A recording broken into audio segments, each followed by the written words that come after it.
ओम नमः शिवाय। दोस्तों आपका हमारे चैनल पर स्वागत है। आज के इस कार्यक्रम में हम आपको जानकारी देने वाले हैं ग्रहों के सेनापति मंगल देव 16 नवंबर 2023 को अपना राशि परिवर्तन करने जा रहे हैं। तो मंगल के इस राशि परिवर्तन का प्रभाव मेष राशि वाले व्यक्तियों के जीवन पर किस प्रकार से पड़ने वाला है, मंगल देव आने वाले 42 दिनों में आपके जीवन में किस प्रकार के बड़े परिवर्तन लेकर आने वाले हैं, किन कार्यों में आपको सफलता प्राप्त होगी और वह कौन सी 2 घटनाएं होंगी जिनको लेकर आपको सावधान रहना है, इसके बारे में भी इस वीडियो में हम चर्चा करेंगे। देखिए, यदि हम बात करें आपके लिए तो मंगल देव आपके प्रथम और 8वें भाव के स्वामी बनते हैं, यानी कि लगन और 8वें के स्वामी होकर मंगल देव का गोचर आपके अष्टम भाव में होगा। मंगल का यह गोचर 16 नवंबर 2023 से लेकर 28 दिसंबर 2023 तक रहने वाला है। हमारे ज्योतिष शास्त्र में मंगल को बहुत ही महत्वपूर्ण ग्रह माना जाता है।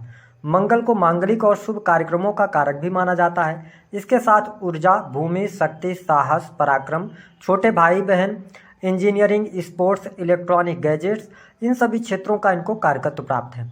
शरीर में पाए जाने वाली हड्डियां, वाद विवाद, कोर्ट कचहरी, भूकंप, आगजनी, है ना, और शरीर में पाए जाने वाला रक्त, इन सभी चीज़ों का कारकत्व मंगल देव को प्राप्त है। ऐसे में जब मंगल देव आपके अष्टम भाव में गोचर करेंगे तो आइए जानते हैं कि आपके जीवन में यह किस प्रकार के परिवर्तन लेकर आने वाले हैं। देखिए, मंगल आपके प्रथम भाव के स्वामी होकर अष्टम भाव में गोचर करेंगे। अष्टम भाव जो होता है यह अचानक से होने वाली घटनाओं, साथ ही आपके कष्ट, पीड़ा, दुख का होता है, वही रिसर्च का भी माना जाता है। ऐसे में मंगल का यह गोचर आपको मिले जुले परिणाम देने वाला है। विशेष तौर पर थोड़ा सा जो मेष लग्न या मेष राशि वाले जातक हैं, जो वाहन वगैरह का इस्तेमाल करते हैं या आप वाहन चलाने का कार्य करते हैं, तो यह गोचर अवधि आपको सतर्क रहने की सलाह अवश्य दे रही है। लेकिन इसके अतिरिक्त जो लोग पीएचडी वगैरह कर रहे हैं, रिसर्च के क्षेत्र से जुड़े हैं, या आप किसी भी प्रकार से कंप्यूटर टेक्नोलॉजी से जुड़ा हुआ कार्य, अकल्ट, टैरो रीडिंग वगैरह, एस्ट्रोलॉजी के अंदर अगर आप हैं तो आपके लिए यह गोचर बेहद ही शानदार साबित होने वाला है। आकस्मिक धन लाभ के भी योग यहाँ पर बनते हुए नजर आएंगे। साथ ही आप देख पाएं कि आपके ये अष्टम भाव में गोचर करेंगे, अपनी स्वयं की राशि के रहेंगे। ऐसी स्थिति में यदि आप कोई संयुक्त प्रॉपर्टी लेना चाहते हैं या आप अपने पार्टनर के साथ में संयुक्त रूप से कोई बिजनेस शुरू करना चाहते हैं तो यह समय अवधि आपके लिए बेहतर साबित होने वाली है। मंगल देव की जो चौथी दृष्टि है वह आपके 11th हाउस पर पड़ेगी, जिसके परिणाम स्वरूप कुछ वरिष्ठ लोगों से आपकी मुलाकात हो सकती है। साथ ही सेल्स, मीडिया, मार्केटिंग से जुड़े जातकों को इस समय गोचर अवधि के दौरान लाभ होगा। आपके धन में भी वृद्धि अवश्य देखने को मिलेगी। साथ ही भाग्य पूर्ण रूप से आपका सहयोग देता नजर आएगा। बड़े भाई बहनों से भी आपको लाभ होगा। इनकम आप सोर्सेज भी आपके डेवलप होने वाले हैं, तो यह स्थिति आपके लिए काफ़ी बेहतर रहेगी। हालांकि 11th हाउस पर मंगल की दृष्टि होने की वजह से जो लोग किसी भी प्रकार से ऐसे फील्ड से जुड़ाव रखते हैं जो कि कंप्यूटर से जुड़ा हुआ है, टेक्नोलॉजी से जुड़ा है, या आप ये कह सकते हैं कि क्रिएटिव फील्ड से भी अगर आप जुड़कर कोई काम कर रहे हैं जिसमें टेक्नोलॉजी का इस्तेमाल होता है, तो आपको लाभ अवश्य देखने को मिलेगा। मंगल देव की जो 7वीं दृष्टि है वो आपके 2nd हाउस पर रहेगी। ऐसी स्थिति में आप अपने परिवार को लेकर बहुत ज़्यादा पॉजिटिव रहेंगे। साथ ही आप ताज़ा भोजन या आली चीज़ों की तरफ आप अट्रैक्ट हो सकते हैं, क्योंकि वहाँ पर शुक्र की राशि आ रही है, वृषभ राशि। इसलिए अपने खान पान को नियंत्रित करके आप चलिएगा तो बेहतर स्थिति है। हालांकि मैं आपके स्वास्थ्य के लिए कोई बहुत ज़्यादा निगेटिव स्थिति नहीं देख रहा हूँ। स्वास्थ्य आपका बेहतर यहाँ पर बना रहेगा। हाँ, मंगल देव के अष्टम भाव में होने की वजह से थोड़ा वाहन वगैरह का मैंने शुरुआत में ही आपको बताया है, यहाँ पर आप सावधानी रखिएगा।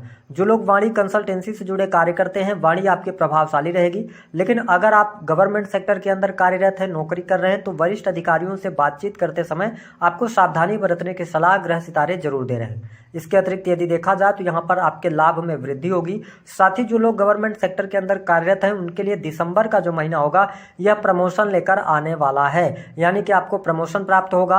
मन चाही जगह पर आपका ट्रांसफर भी प्राप्त आपको हो सकता है, ऐसी स्थिति देखने को मिलेगी। साथ ही यदि देखा जाए तो मंगल देव की जो 8वीं दृष्टि है वो आपके 3rd हाउस पर पड़ रही है। मैं आपको स्पष्ट कर दूं कि जो मेष लग्न अथवा मेष राशि वाले जातक हैं, छोटे भाई बहनों के साथ संबंध आपके बेहतर रहने वाले हैं और आपके साहस और पराक्रम में वृद्धि होने वाली है। साहस और पराक्रम बढ़ने के कारण आपके काम कारोबार की भी स्थिति बेहतर होगी। पार्टनरशिप में यदि आप कोई कार्य कर रहे हैं या पार्टनरशिप में कार्य करने जा रहे हैं तो यह समय अवधि आपके लिए बेहतरीन साबित होगी। पहले से यदि आप कोई बिजनेस कर रहे हैं या आपका बिजनेस में बहुत ज़्यादा पैसा फंसा हुआ था, रुका हुआ था, तो वह पैसा आपको अवश्य प्राप्त होने वाला है। यहाँ पर किसी भी प्रकार की समस्या नहीं आएगी। वही दाम्पत्य जीवन के लिहाज से यदि देखा जाए तो यह गोचर अवधि आपके लिए अच्छी रहने वाली है। जीवन साथी का सपोर्ट आपको मिल रहा है। हालांकि जीवन साथी की वाणी भी प्रभावशाली रहेगी। इस दौरान हो सकता है कि आप दोनों के बीच में थोड़ा बहुत मिसअंडरस्टैंडिंग हो सकती है, लेकिन कुल मिलाकर आपका दाम्पत्य जीवन भी काफी अच्छा दिखाई दे रहा है। जीवन साथी का सहयोग मिलेगा। जीवन साथी से आपको लाभ की भी यहाँ पर सूचनाएं प्राप्त होंगी। दूसरी स्थिति यह रहेगी कि आपके लिए संतान संबंधित समस्याएं दूर होंगी। संतान के विवाह को लेकर कोई परेशानी चल रही थी तो वह परेशानी इस समय अवधि के दौरान जरूर दूर होगी। संतान की पढ़ाई लिखाई को लेकर भी यह गोचर बेहद ही शानदार रहेगा। कोई भी यहाँ पर समस्या नहीं आने वाली है। इसके अतिरिक्त यदि देखा जाए तो प्रेम संबंध के मामलों के लिए भी यह समय अच्छा है। जो मेष लग्न या मेष राशि वाले जातक हैं, अगर आप अपने प्रेम को प्रेम विवाह में बदलना चाहते हैं तो यह गोचर अवधि आपको बड़ी खुशखबरी देने वाला है। साथ ही नए प्रेम संबंधों की तरफ भी आप आगे बढ़ेंगे। नए प्रेम संबंध आपके स्थापित हो सकते हैं। जो मेष लग्न या मेष राशि के जातक या जातिका हैं, जो विद्यार्थी हैं, स्टूडेंट हैं, उनके लिए यह गोचर बेहद ही शानदार साबित होने जा रहा है। यानी कि इस गोचर अवधि के दौरान आपको लाभ प्राप्त होगा। वही यदि देखा जाए तो थोड़ा सा विदेशी भूमि से जुड़कर यदि आप कार्य कर रहे हैं, मेष लग्न या मेष राशि वाले हैं, तो आपको लाभ तो अवश्य प्राप्त हो रहा है। इंपोर्ट एक्सपोर्ट के कार्यों से लाभ हो रहा है। डॉलर्स में अगर किसी भी प्रकार से आप कनेक्टिविटी है जिसमें आप डॉलर्स में पैसा कमाते हैं तो उसमें आपके वृद्धि जरूर देखने को मिलेगी। लेकिन यहाँ पर थोड़ा सा वाणी की वजह से वाद विवाद होने की संभावनाएं बनती हैं, तो वाद विवाद से आप बचाव कीजिएगा, अन्यथा कोर्ट कचहरी आदि के मामलों में भी आपको उलझना पड़ सकता है। हालांकि पिता से आपके लिए बहुत अच्छा लाभ होता हुआ नजर आ रहा है। जो लोग इस गोचर अवधि के दौरान विदेश जाना चाहते हैं, लग्नेश अष्टम भाव में, अष्टम भाव और 12वें भाव और साथ ही 9th भाव, इन तीनों भावों से आपके विदेश के योग देखे जाते हैं। ऐसी स्थिति में आपको बहुत अच्छा सपोर्ट मिलेगा। लंबी दूरी की यात्रा भी होती हुई नजर आएगी। हालांकि यह जो गोचर अवधि रहेगी थोड़ा सा मेष लग्न और मेष राशि वालों के लिए एक चीज पे यहाँ पर प्रॉब्लम क्रिएट हो सकती है, जिसको लेकर आपको थोड़ी सी सावधानी अवश्य रखनी है कि पारिवारिक माहौल को आप बिगड़ने ना दें। भूमि भवन वाहन से संबंधित यदि आप कोई कार्य कर रहे हैं, आप उन कार्यों को जल्दबाजी में ना करें तो आपके लिए बेहतर रहेगा। इसके अतिरिक्त जो लोग राजनीतिक क्षेत्र से जुड़ाव रखते हैं, मेष लग्न या मेष राशि वाले जातक हैं, आपकी मनोकामना पूर्ण होगी। राजनीतिक क्षेत्र में आपको सफलता प्राप्त होने वाली है। इसके साथ ही क्रिएटिव फील्ड, इंपोर्ट एक्सपोर्ट का कार्य, ट्रांसपोर्टिंग का कार्य, साथ ही कम्युनिकेशन के फील्ड से अगर आप जुड़ाव रखते हैं तो यह गोचर अवधि आपके लिए बेहद ही शानदार रहने वाली है। अब आइए हम बात कर लेते हैं कि आपके लिए धन की स्थिति क्या रहेगी। तो मैंने आपको शुरू में ही बताया कि धन लाभ की स्थिति बहुत बढ़िया है। रुका हुआ फंसा हुआ पैसा आपको अवश्य प्राप्त होगा। लेकिन शेयर मार्केट वगैरह में इस दौरान यदि आप इन्वेस्टमेंट करते हैं, लग्नेश अष्टम भाव में है, पीड़ित अवस्था में है, तो आपको शेयर मार्केट वगैरह से बहुत अच्छा लाभ यहाँ पर प्राप्त होता हुआ नजर नहीं आएगा। अब देखिए कि कुछ बड़ी घटनाओं के बारे में जो हमने बात किया, दो चीज़ों पर आपको बहुत ज़्यादा कंसंट्रेट करना है। पहली बात तो ये रहेगी कि अपने खान पान को आप नियंत्रित रखें। दूसरी स्थिति कि आप वाहन वगैरह चला रहे हैं तो वाहन वगैरह चलाते समय सावधानी रखना होगा।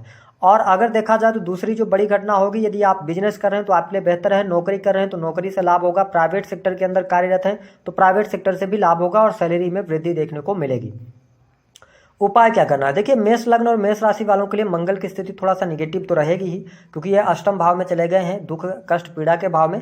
ऐसे में आप हनुमान चालीसा का पाठ करें।